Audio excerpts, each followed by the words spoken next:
Besh! Good morning! Today, magluluto ako ng tinolang isda. Namiss ko na kumain ng tinolang isda dahil walang pasok ngayon. Magtutola ako. Aking ingredients mga beshi, ito ang aking tuna na isda. Ito ang aking gulay, talbos at malunggay. At ito ang aking tanglad, lemongrass, at ang kamatis, sibuyas, sili. Ito ang magic sarap ang ating pampalasa. Let's cook mga beshi! Ipapakulo muna ako ng tubig. Sabay ko na pagpakulo ang lemongrass at takpan ko siya. Kumukulo ng aking pinakulong tubig. Lagay ko ng ating fish. Halo ko na sa aking tinola. Napakasariwa nitong isda.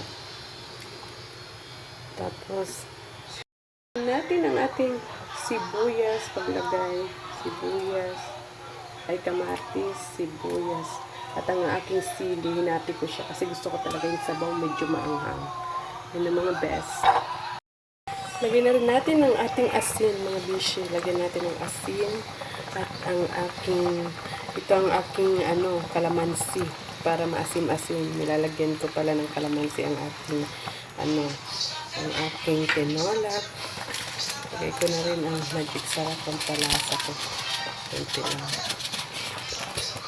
At ibuhos ko na rin ang gulay sa aking tinola.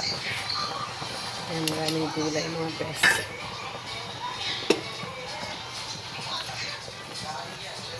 Maya-maya, magluto na ito. Takpan na siya. Good morning mga besh! Ready na ang aking breakfast. Ito ang aking breakfast for today. Ang aking nilagang kamuti at ang aking tinolang isda. Yan ang aking breakfast for today mga besh. Let's eat! Breakfast mga besh.